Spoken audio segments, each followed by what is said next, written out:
Pourquoi j'ai envie de faire caca maintenant alors que je viens seulement de commencer? Et salut tout le monde, c'est Dorian et on se retrouve aujourd'hui pour une toute nouvelle vidéo sur Dorian Talk. Avant de commencer, je vous invite à liker la vidéo, à vous abonner et à mettre un petit commentaire si vous ne savez pas quoi écrire. Juste un petit emoji, ça fait toujours plaisir. On va réagir aujourd'hui à vos confessions que vous m'envoyez via le petit lien que vous trouverez entre autres en description de cette vidéo. Voilà, et ça va être le moment de vous juger très fort parce que j'ai reçu des trucs. Comment vous dire que vous êtes en forme? J'avais déjà fait ce format-là il y a plusieurs mois en arrière avec vos confessions. Ça a été déjà bien salé. Mais alors comment vous dire que là on a passé un cran? Je pense que vous et moi on est de plus en plus intimes et que ça se ressent dans les confessions que vous m'avez envoyées. Je les ai juste ici. J'en ai sélectionné 1, 2, 3, 4, 5, 6, 7, 8, 9. J'ai pris de quoi boire. Ceci n'est pas un placement de produit, c'est juste un problème d'addiction. On est parti. Alors, j'ai 70 ans. J'ai testé pour la toute première fois la Sodo. Bah écoute, bienvenue au club. J'ai trouvé ça plutôt agréable, même si c'est douloureux au départ. Ok, bah écoute, déjà je trouve ça assez ouf. Déjà que à 70 ans tu regardes mes vidéos, donc bah merci à toi d'être présent et merci à toi de m'avoir envoyé ce message.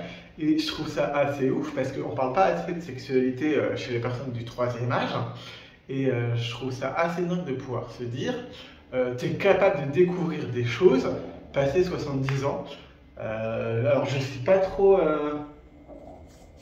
il n'y a pas plus de détails que ça, mais je trouve ça assez dingue de se dire on est capable de découvrir de nouvelles pratiques passé un certain âge.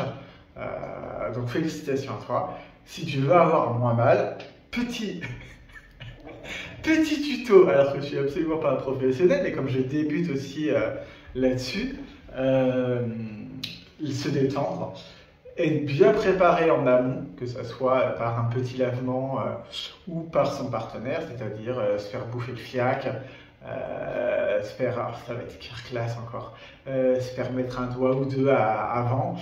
Et puis bah, quand tu es l'actif, n'y va pas en bourrin. C'est-à-dire que tu y vas doucement, tu mets une première partie, tu attends que ton ou ta partenaire te dise ok ça va, tu peux continuer, et après tu t'enfiles tranquillement le reste. Ça ne sert à rien d'être un bourrin. Une fois que ton partenaire sera à l'aise, là tu pourras y aller évidemment. Mais avant, tu y vas étape par étape, sinon ça ne sert à rien.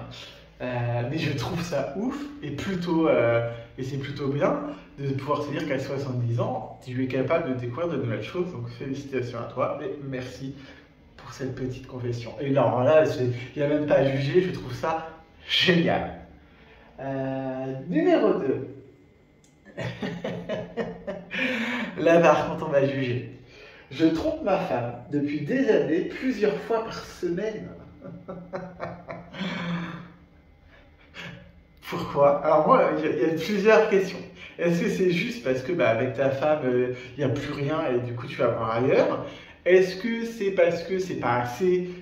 Parce que si tu la trompes plusieurs fois par semaine, c'est que déjà tu as le temps, va travailler. Et que du coup, comment en termes d'organisation, tu arrives à... Alors soit aller voir ailleurs, oui, mais soit aller baiser ailleurs, soit chez toi, sans que ta femme s'en rende compte. Est-ce que tu couches quand même avec ta femme? Je juge pas parce qu'il y a une période où j'étais pas très fidèle. Et vous connaissez mon point de vue là-dessus. Mais plusieurs fois par semaine, chaud. Donc je te juge. Si t'es pas heureux avec ta bonne femme, casse-toi. Après, je peux aussi entendre le fait que tu t'entendes bien avec ta femme sur tous les autres aspects de ta vie, autres que sexuels, que ça fait par exemple des années que tu es avec. Parce que là, de toute façon, oui, si tu trompes ta femme depuis des années, c'est que tu es avec elle depuis très longtemps. Je peux comprendre, imaginons. J'ai pas plus de contexte, n'hésite pas à mettre plus de contexte. Mais imaginons que tu es avec ta femme depuis 20 ans et que ça fait 3-4 ans que tu la trompes régulièrement. En vrai, je peux comprendre que tu n'aies pas envie de quitter ta femme parce que tu l'aimes. Et s'il faut, vous avez des enfants ensemble qui sont grands maintenant et que tu l'aimes et que vous partagez des trucs hyper sympas, des activités autres que sexuelles et que ça soit super bien, vous vous entendez hyper bien à la maison mais que ça colle plus sexuellement. Du coup, je peux comprendre dans l'absolu que tu ailles voir ailleurs. Après, est-ce que c'est je devais voir ailleurs et je dis rien et c'est caché, machin et tout? Est-ce que c'est un accord dans le couple? Parce que ça aussi, tu vois, je peux l'entendre. Autant il y a une période, je jugeais les couples libres, machin et tout. Maintenant, en prenant de l'âge et du recul, je parle comme si j'étais un vieux con. Bah en fait, je peux comprendre. Si tu aimes la personne avec qui tu es, mais que sexuellement, soit il est pour un, c'est pas assez, parce que bah, tu as une énorme libido, soit parce que vos envies ne sont pas communes. En fait, je trouverais ça bête de se priver d'une belle histoire avec quelqu'un sous prétexte de sexuellement, ça colle pas tout à fait. On va prendre un exemple concret. Une fois, je discutais avec un gars qui rencontre un mec avec qui il date plein de fois. Et ça se passe hyper bien, ils partagent plein de trucs visiblement autour de la musique, machin et tout. Ils s'entendent super bien, sauf qu'il n'y a pas de chance, les deux mecs sont passifs. Et ils se sont posé la question à un long moment de savoir, bah, est-ce qu'on se met quand même ensemble, sachant qu'on est tous les deux passifs, et que bah, ça demandera soit un compromis, parce que bah, à tour de rôle, il faudra qu'il y en a un qui prenne l'autre, et bah, il y en a un des deux qui prendra pas forcément de plaisir, celui qui jouera l'actif, il prendra pas forcément pas de plaisir. Et il faut être capable, quand tu es totalement passif, il faut être capable de pouvoir être actif. Et en fait, eux ont décidé de se mettre ensemble parce que bah, toute leur vie hors dehors du cul est parfaite. Et puis bah, pour le cul, ils ont un autre arrangement. Et en fait, je trouve ça plutôt bien de ne pas se limiter. C'est déjà suffisamment compliqué de trouver la bonne personne pour se limiter à des détails qui peuvent s'ajuster. Et puis il n'y a pas de règle en fait. Il y a encore ce cliché très hétéronormé du père et de la mère, de l'homme et de la femme qui sont ensemble toute leur vie, qui se rencontrent, qui sont ensemble toute leur vie, qui font des gosses, qui ont un chien, qui ont un pavillon en banlieue. En fait, la vie, c'est pas ça, et un couple, c'est pas ça, il n'y a pas de définition de couple exact. Si tu as la chance de rencontrer un partenaire avec qui ça match à 100% d'un point de vue de vos caractères, de vos envies de vie, de vos passions, de vous partager plein de choses en commun, ça serait con de se priver d'une belle histoire sous prétexte que vous êtes tous les deux actifs ou tous les deux passifs. Ça serait débile. Donc, là, bah, je peux comprendre, le mec trompe sa femme depuis donc, des années, plusieurs fois par semaine. J'ai pas le contexte. Est-ce que c'est parce que lui a une libido plus fort et s'il faut, elle n'a plus du tout de libido parce que tu peux après, en vieillissant, il y a des choses dans ta vie. Je sais que des gens qui sont tombés malades de certaines maladies peuvent en voir leur libido affecté. Bah, tu vas pas quitter ta femme, mais je sais pas si c'est ça, mais imaginons, tu vas pas quitter ta femme parce qu'elle est tombée malade et qu'elle a plus de libido. Puis bah, pour la femme, tant que ton mari il est là, machin et tout, je peux comprendre qu'elle accepte que son conjoint aille ailleurs. Franchement, je te juge si c'est fait en scred et que t'es juste un connard. Après, franchement, si ta femme elle est au courant et que tout le reste de votre vie est parfait, ben grand bien vous fasse, honnêtement. Ouais. J'ai 16 ans. Ok, bah déjà, j'ai très peur de ce qui s'annonce après. Et je fantasme sur un prof qui a 40 ans. Alors, j'aurais tendance à dire que c'est pas grave. Encore une fois, le fantasme, justement, c'est justement pas sujet à de la limite et au tabou, donc il n'y a pas de problème avec ça. Après, d'un point de vue pratique, ne tente rien. Tu es mineur, pareil, je ne sais pas si tu es un homme, une femme, si lui est un homme, une femme, mais tu es mineur. Alors oui, la majorité sexuelle, 15 ans, bla bla bla bla. Ne tente rien, ne tente rien. Après, imaginons que ça te dure parce que tu es vraiment amoureux, on va dire que tu es un mec.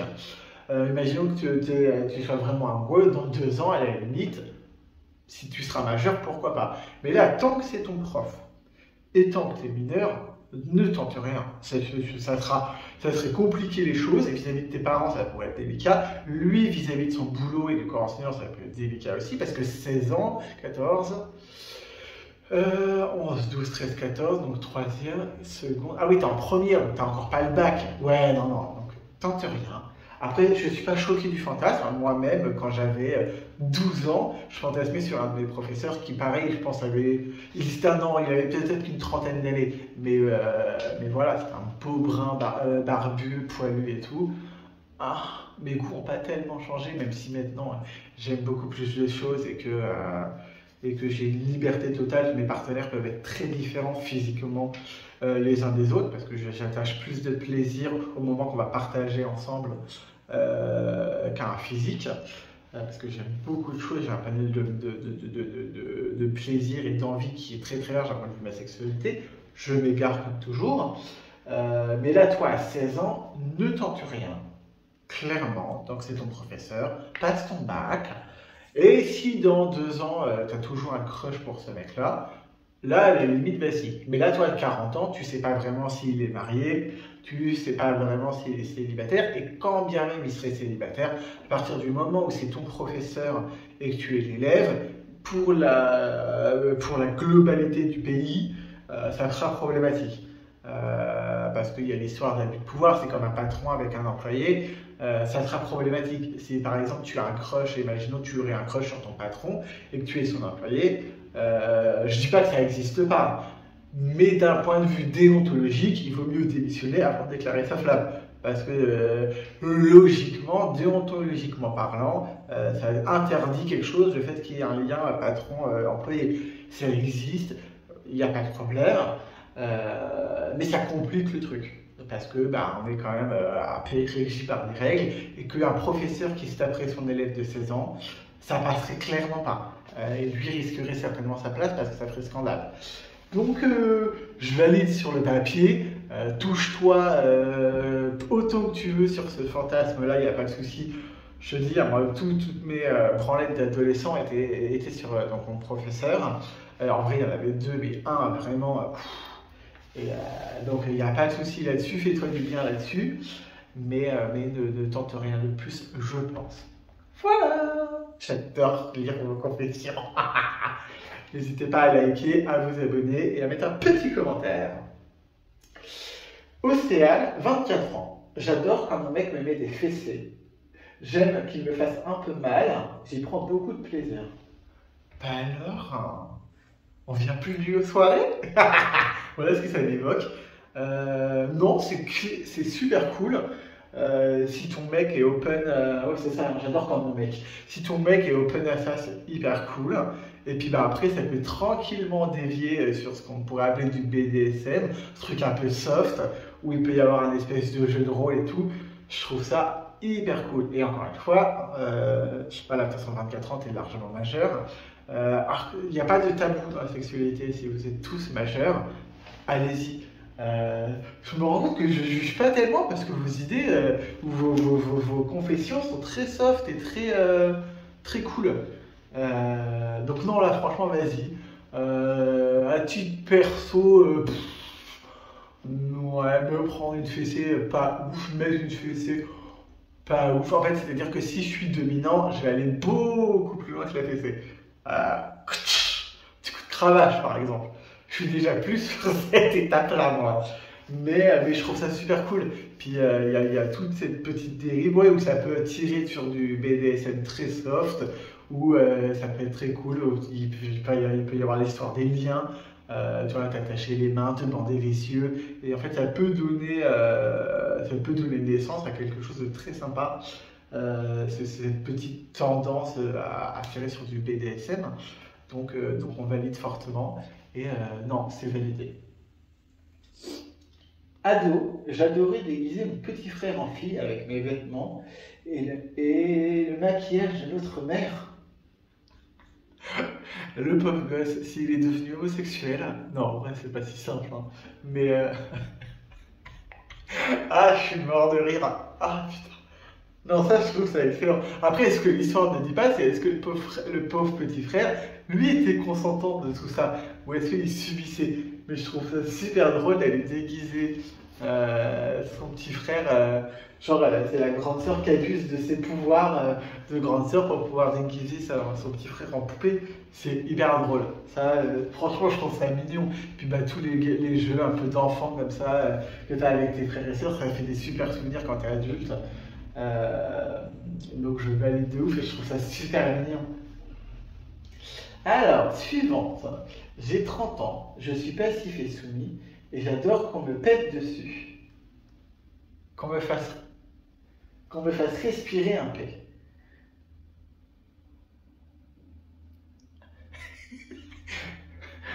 Ok, écoute, viens à la maison avec la protéine que je bouffe, ça y va.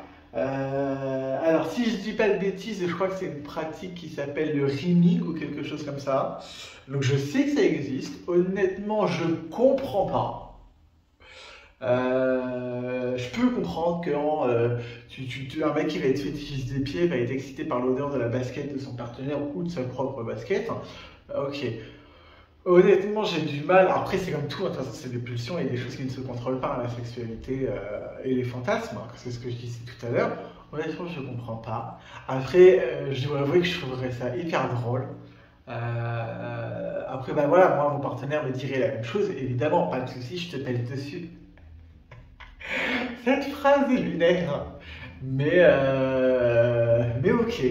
Je, j'aimerais beaucoup être une petite souris pour pouvoir voir comment ça se goupille dans vos rapports sexuels. Est-ce que c'est du prévenir? Il faut pouvoir péter sur commande. Vous voyez ce que je veux dire? Il n'y a pas de moment. Pardon, petit relent. Mais il n'y a pas de moment où tu te dis.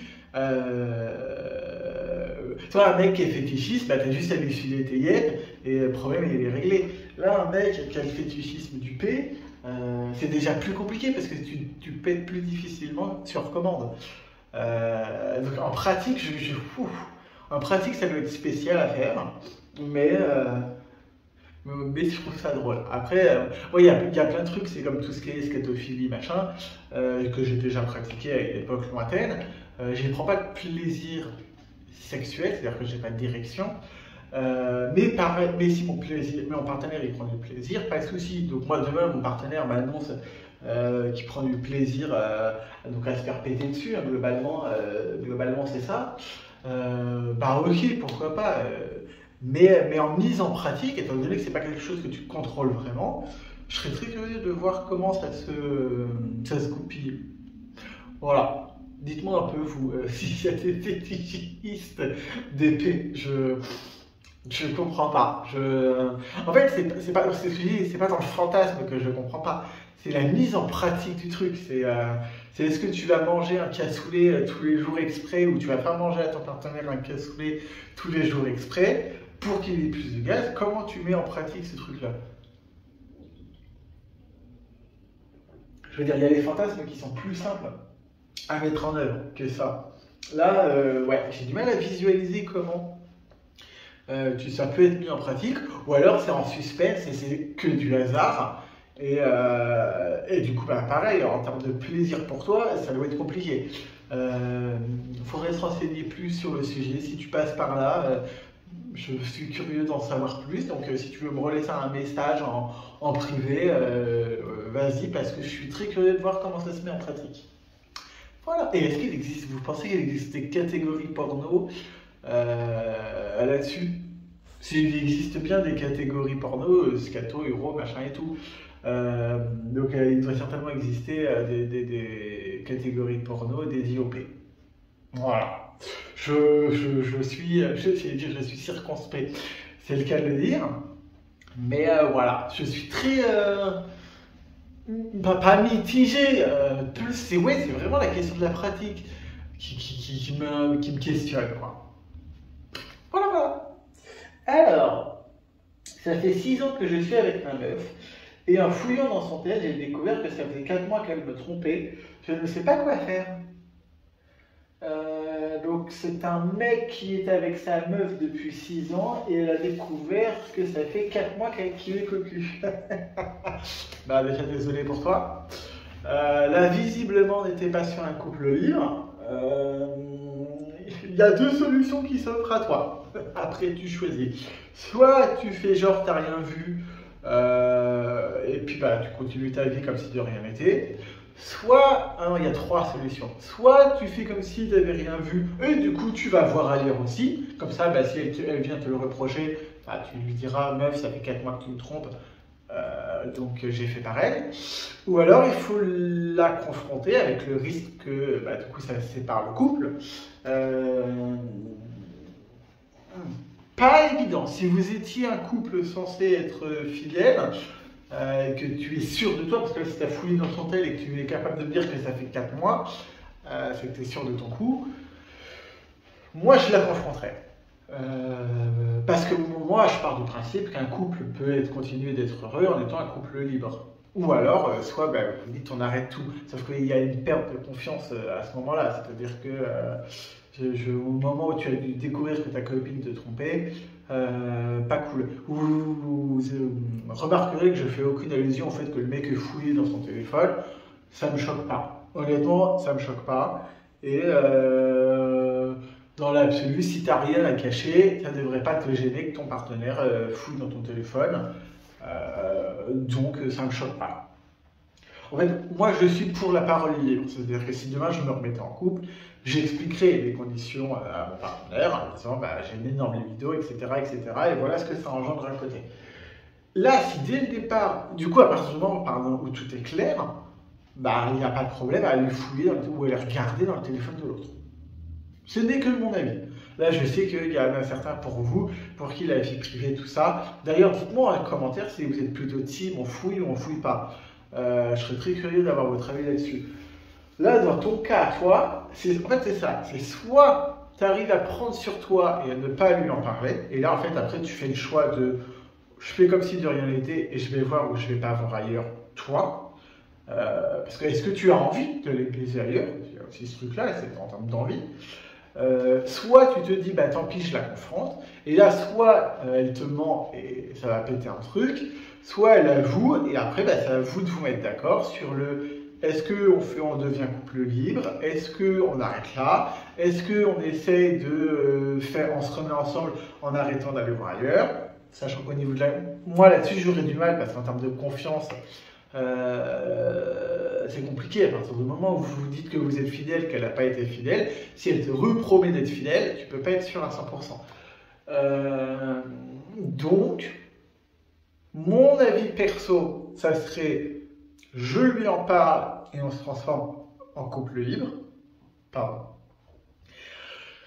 De ton point de vue à toi, choisis l'option qui te fait le moins souffrir. Est-ce que tu préfères la confronter au risque de la perdre, ne rien lui dire et continuer ta vie comme ça, ou ne rien lui dire et aller voir ailleurs toi aussi? Sachant que ce risque-là, ça peut te faire péter le truc à un moment ou à un autre.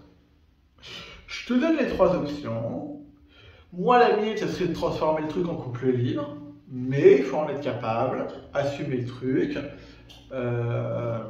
Voilà, c'est les trois solutions qui s'offrent à toi. Courage et désolé pour toi. Là, ouais, tu es dans une situation un peu spé et je comprends que tu t'interroges du coup. Courage.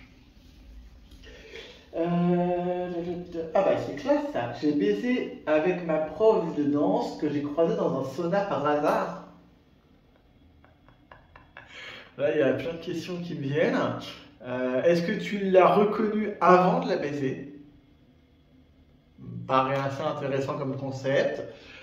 Et surtout, de toute façon, à partir du moment où vous avez Ken et que du coup il y avait une intimité physique, une proximité physique, vous vous êtes reconnus. Comment se sont passés les cours de danse après? Je veux dire, à quel moment où vous allez vous retrouver dans une salle avec les autres élèves, il va forcément y avoir un moment gênant où vos regards vont se croiser et ça va être ah, mais on était tout nus et puis on a fait ça aussi. Vous voyez le truc gênant. Après, si tu l'as trouvée attirante et tout ça, si tu l'as trouvée attirante, évidemment, il fallait y aller. Ça, évidemment, puis c'est que ta prof, là, visiblement, il n'y a pas de problème d'avoir une meuf ou d'avoir un mec, donc pas de souci. Donc on est bon. Mais c'est vrai que le moment où vous allez vous retrouver ensemble risque d'être un peu gênant au début. Après, ce que j'espère, ça va être de voir, est-ce que du coup vous allez continuer de ken ensemble si c'était bien? Est-ce que vous allez vous recroiser? Genre à la fin d'un cours de danse, est-ce que tu vas rester pour aller la voir et essayer de retenter d'aller la ken plusieurs fois? Très bon plan ça. Voilà, mon conseil. Mais ça, je trouve ça hyper drôle. Le moment gênant où sur l'excitation, tu peux faire beaucoup de choses. Mais après, une fois que tu es rapide, tu fais. C'est le moment où tu vas ken, et puis une fois que tu as joué, tu prends conscience de ce que tu viens de faire, et là tu regardes ton partenaire différemment. Une fois que le gros désir est passé, et là tu fais mais qu'est-ce que je viens de faire? Donc ça risque d'être assez drôle le moment où vous allez vous retrouver dans la vie réelle. Oui, je me gratte l'œil en même temps que je vous parle. Ça risque d'être assez drôle. Mais bien sûr qu'il fallait y aller si il y avait un désir et qu'en plus il était réciproque et commun. Évidemment que vous avez bien fait de vous envoyer en l'air. De toute façon, à partir du moment où toi et ton ou tes partenaires êtes consentants, je conseillerais toujours d'aller ken, moi. Le consentement c'est important, mais je conseillerais toujours d'aller ken. Ça sert à rien. Vaut mieux avoir, alors je vais me tromper évidemment, mais vous allez comprendre l'idée. Vaut mieux avoir des remords que des regrets. Ouais, c'est ça. Vaut mieux regretter. Ouais, c'est ça. Vaut mieux regretter d'avoir fait quelque chose, quitte à y avoir pris du plaisir, plutôt que se dire ah mince, j'aurais dû le faire. Non, non, non. Fais-le et réfléchis aux conséquences. Après, kiffe ton moment. Si t'as mais ça vaut pour le cul, pour d'autres trucs. Si tu as l'occasion de vivre un truc de ouf, vas-y, regrette après. Typiquement, moi j'adore faire des concerts, ça me coûte une blinde, et après j'ai pas de thunes pour bouffer. Oui, parce que je gagne toujours pas de l'argent avec YouTube. N'hésitez pas à faire tourner les playlists vidéo en boucle, j'ai besoin de 4000 heures de visionnage pour pouvoir un jour toucher un peu d'argent de YouTube. Bref. Mais je vais prendre les billets de concert qui vont me coûter une blinde, et après je regrette. Mais je vais tellement kiffer mon moment dans quelques mois quand il y aura le concert, que tant pis, ça vaut le coup de manger que des pâtes pendant 2 mois. Voilà, vaut mieux regretter. Mais au moins tu auras vécu une expérience absolument hallucinante. Voilà. La dernière avec Crâne, je conserve et me fais des masques avec le sperme de mon copain, c'est très bon pour la peau.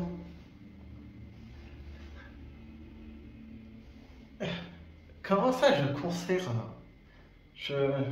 Pour avoir essayé sur la demande d'un de mes partenaires, à chaque fois, il y a une période, quand j'éjaculais, je j'éjaculais dans un verre que je mettais au frigo pour que mon partenaire puisse le boire. Ça se conserve pas assez bien. Après, en vrai, vu la gueule que j'ai, peut-être qu'un petit masque au serait une bonne solution. S'il y a des volontaires, je recherche de quoi faire un masque, venez, la porte est ouverte et venez me faire un masque. Je trouve ça hyper drôle. Et la question que je me pose, c'est comment tu as eu l'idée? Est-ce que c'est après une faciale? Tu as fait une faciale, tu t'es plus ou moins endormi, parce qu'on sait qu'on est un peu shooté après un orgasme. Et puis quand tu es sorti de la douche, tu te dis oh, j'ai une super belle peau du coup. Est-ce que c'est comme ça que tu as eu l'idée? Est-ce que tu l'as lu dans un magazine? Voilà. Je juge là. Je juge. T'imagines, ta daronne, elle vient chez toi, elle ouvre le frigo, et il y a des gobelets remplis de Comment tu justifies ça auprès de ta daronne? Voilà, vous me fatiguez. Vous me faites beaucoup rire. N'hésitez pas, avec le petit lien, c'est anonyme, à mettre vos confessions. Et on fera un 3e volet parce que visiblement vous êtes en forme. Je vous dis à bientôt pour une nouvelle vidéo. Dites-moi si avec les écouteurs le son est mieux. Je vous fais des bisous et à très vite pour une nouvelle vidéo. Ciao. La la la la la la la la la la la la la la la la la la.